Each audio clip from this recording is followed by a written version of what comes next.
Welcome back, everyone. This is the second of our quarterly updates. Today, just like last time, I'm going to talk through the returns for the quarter in the last 12 months, talk about some of the reasons that the returns turned out the way they did, and how that might or might not affect our strategy moving forward. So, to begin with, this is a reasonably messy slide, as they seem to be, and it shows the returns in terms of the growth of wealth of $1 from the start of April through to the end of June this year. A pretty good time period. As you can see, but for a reasonable dip in May, it's been a good 3 months. Really solid and strong. Positive returns from all asset classes, which, just like last quarter, is a bit unusual. Now, the overall return for a diversified portfolio, a mix of 50% shares and property and 50% cash and fixed interest, was around about 3.6%. Still really good, not as good as the 6.5% for the corresponding quarter to start the year, but still positive. Well, 3 months is interesting, but there's actually not a lot of data points in it. So, if we move on to 12 months, we can see that overall, this is a much more interesting picture. And it really is a picture of two halves. If we look at the second half of the chart from the beginning of this year, the end of last year, really strong returns.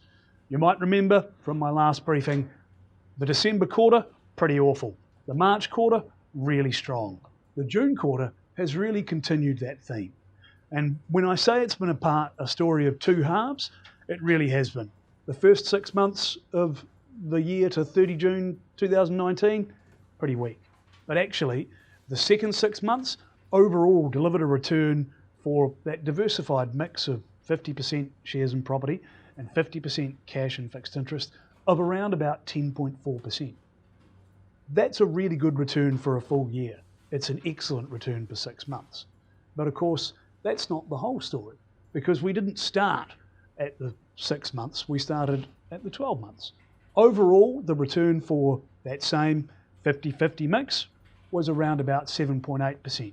Now that's still a really good return. It's not 10.4, but really good. So what's driven that return? Well, that's an interesting question. To begin with, here are some key movements in interesting statistics that New Zealand follow over time. Over the last 12 months, where the data is available, our GDP growth hasn't actually changed. Now, the GDP growth to the March 2018 quarter was 2.7%. Same number to the March 2019 quarter, as at the time of filming this, it wasn't finalised for June, was also 2.7%. It is expected that number is going to go lower, and I'm going to come to that in a moment. But that's hardly likely to be the reason for strong returns now, is it? Now, the next stat on my line is, of course, inflation. Now, inflation over this same 12-month period has gone from 1.5% to 1.7%, a really small lift, and still in the middle of the Reserve Bank's targeted band of 1 to 3%. Again, hardly likely in and of itself to justify that really strong returns for the last 6 months. How, of course, has the Reserve Bank responded to this? Well, they've cut interest rates. The official cash rate, which is the rate that the bank uses to reset all the other interest rates in the economy, has fallen from 1.75% to 1.5%. Now, it doesn't seem like a lot, but actually that's a record cut. 1.75, well, that was a record low. 1.5%, brand new record low. Now that probably, as I indicated last time I spoke, has caused some positive action in markets. I'm going to come back to that shortly because it's interesting. What about the New Zealand dollar? We're a country of exporters, so it's pretty important to know what our dollar's doing. Again, over the last 12 months, not a great deal of movement. The New Zealand dollar relative to the US dollar has fallen by 2 cents. Not a big movement. Again, unlikely to have caused massive gains in share markets. What about oil prices? Oil prices are something that affect us every day. It affects our petrol, it affects all our exports, remembering everything's got to be shipped somewhere else. How have they moved? Well, in a New Zealand dollar sense, they've fallen about $13, as the slide shows. And in US dollar sense, they've fallen from about $72 to about $59. That's the West Texas crude oil price. pretty material and pretty significant. But what does that mean? Well, again, all of these things together probably haven't caused that much difference to share market returns. Perhaps they should, perhaps they shouldn't. But how do we respond to that? Well, I'm going to focus on interest rates because that's one I've already indicated has some likely predictive power in terms of expected returns. And this next slide shows us what's happened to 6-month term deposit rates since over the last quarter. When the Reserve Bank cut rates, there was a fairly precipitous and immediate drop to term deposit rates. They went from hovering around about 3.26%, this is the average of all bank 6-month term deposit rates, down to around about 3.16%. Doesn't seem like a lot, but of course it's coming from a relatively low base. Now what does that do? Well, when interest rates are low, and by the way, this is Monetary Policy 101, so for those of you that did econ or economics at high school or university, you'll already know this. But a refresher course, the Reserve Bank's job is to try and moderate inflation and have some impact on employment and the overall economy. It does this by moving interest rates. When the economy needs stimulating, it cuts interest rates. The reason it does that is because it incentivizes borrowing to invest in productive assets. That's essentially what it's done. So the Reserve Bank, when it met on May 16th, said that due to weakening global economic growth and concerns about the New Zealand state of employment, cut interest rates. It did that to be supportive. Now what that means is that it wants companies and individuals to go out and invest in productive assets. The flow-on effect of that is, of course, that people who have got money in the bank look at their returns and go, gee, this doesn't look very good, and so they tend to substitute towards other different and usually more productive asset classes, like shares and property. Now, it doesn't come risk-free, but this is what's meant when media and commentators like me talk about liquidity in the marketplace. They're talking about extra money out there to try and generate some activity, make productive assets work, and overall boost the economy. That's what's happened in global share markets ever since the global financial crisis.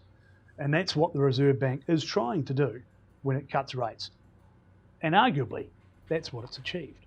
Now, what does that mean? Well, when interest rates fall, people start looking for other ways to extract higher returns. One of the ways they do that is they look to take on more risk. Now, they can do that in one of two ways. They can change asset classes. They can invest in things like shares and property. And in New Zealand, those two asset classes have been real beneficiaries of low interest rates in New Zealand.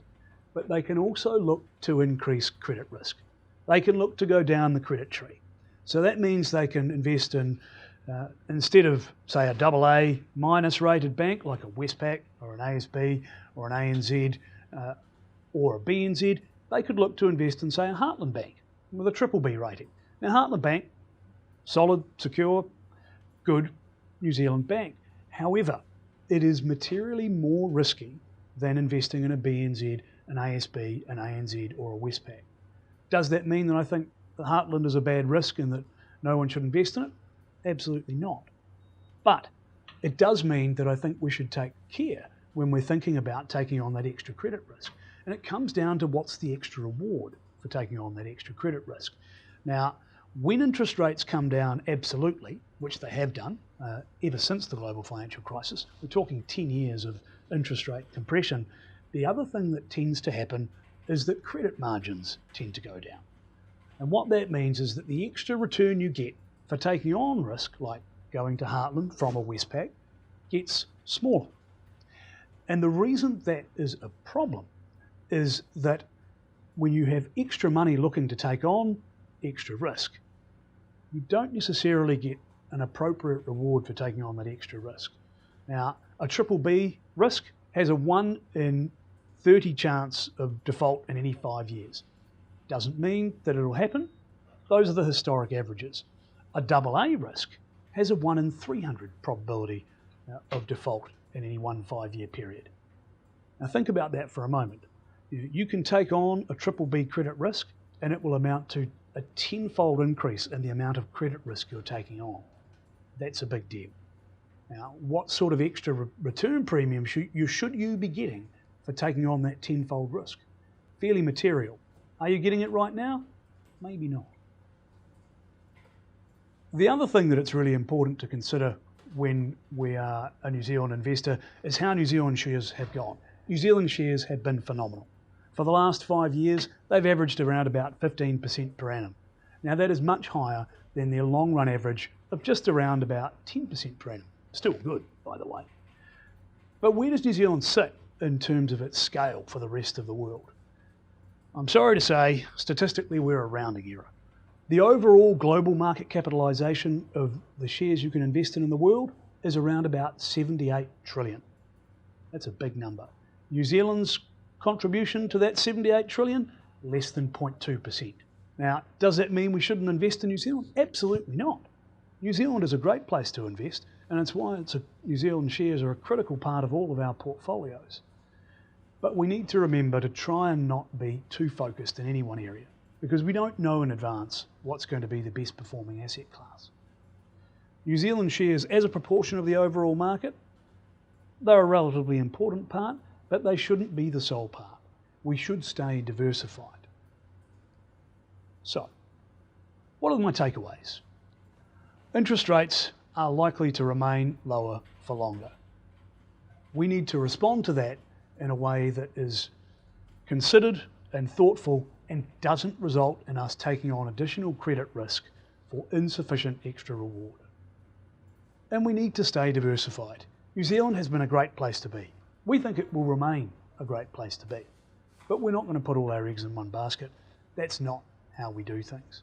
And by the way, being in a diversified basket for the last 12 months in a 50-50 mix of shares and property and cash and fixed interest, including some New Zealand shares and property and international shares and property, would have delivered you a return of around about 7.8%. We think that's pretty good, given the risk management that having that diversified mix means as well.